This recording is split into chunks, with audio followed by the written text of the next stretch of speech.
So when we're thinking about Revelation as a whole book and not just piecemealing different visions or different parts of the visions, there clearly is this theme of Jesus throughout it. But what would you say, like, where would we find the thesis that's of a Revelation? great question. And one of the questions had to do with chapter 1, verse 7. Mm-hmm. So this might be a good time to talk about that.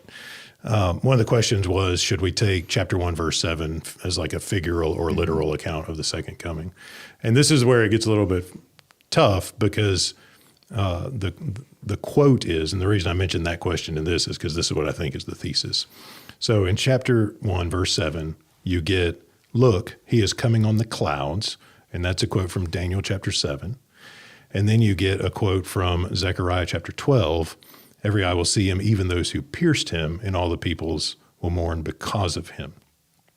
And so you got these two different texts, one about, in Daniel 7, you have one like a son of man who is vindicated over these beasts that come out of this beast that comes out of the sea. Mm-hmm. And he comes on the clouds, but if you pay attention, he's not coming from heaven to earth, he's coming to the throne of heaven. So one like a son of man comes on the clouds to the Ancient of Days, which is God, and he's enthroned on this heavenly throne, and books are open, and he judges, and his kingdom is an everlasting kingdom.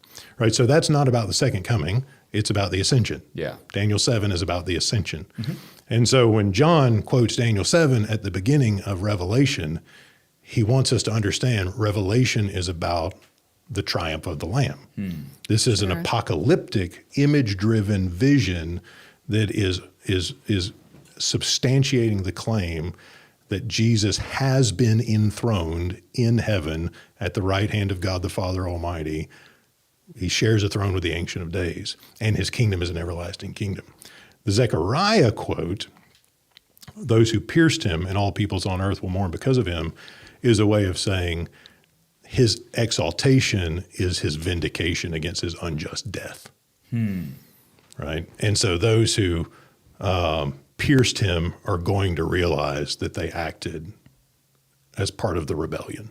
And they'll have to give an account for that. Yeah.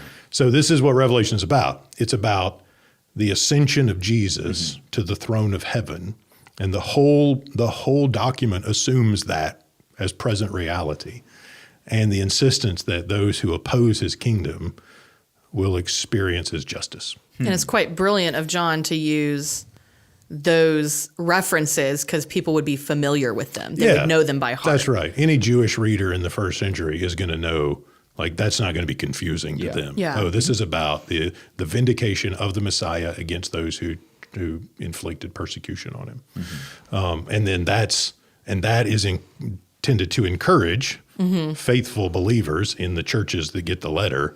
So be faithful and you'll participate in the vindication. And if you aren't faithful and make your bed with the beast, then your lot will be with those who pierced him. Yeah.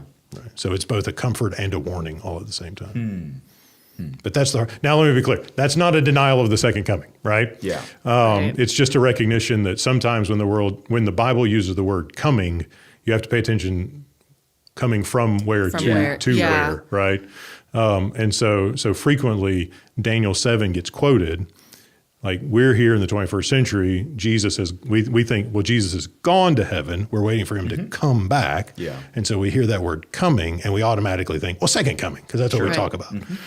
When actually, a lot of times when Daniel 7 is quoted, it's about his vindication, not about the second coming.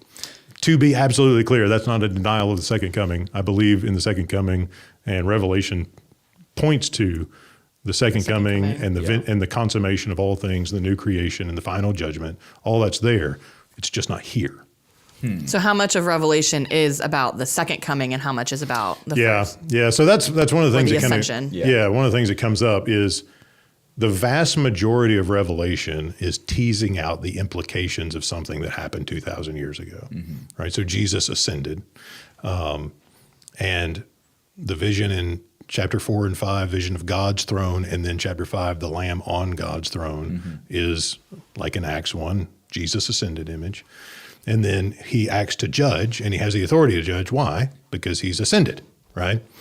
And so much of this is about helping us understand the vast theological implications of the ascension. And then, so people say, well, when's it start talking about the future? And I think it largely starts talking about the future in chapters 21 and 22. 20, 21, 22, you have this image of final judgment, the consummation of the new creation, heaven and earth are joined together, the redeemed are brought into their final glory, and they inhabit the new creation. But Revelation as a whole, starting, from chapter, like if you read like the Left Behind series, the future stuff starts with chapter 4. Sure. Right. Right. So everything from chapter 4 on to the end is still future for us. Yeah. I would want to say that's not the way it was intended to be read. That chapter 4 through chapter 20, largely 19, 20, kind of depending on how you tease it out, is theological, apocalyptic, visionary commentary on the ascension. Yeah. From every angle imaginable. And so if Jesus is the ascended Lord, then he has authority to judge. If he's the ascended Lord, then he's died. His death is effective to save a people for himself. If he's the ascended Lord, then he's commissioned his people to rescue people from every tribe, nation, tongue. If he's the ascended Lord, then he's sending his angels to judge, right? Sure. All of the things depend on the premise ascension. that he is the ascended Lord. Right. Yeah. Revelation is a visionary it's a visionary explanation of the ascension.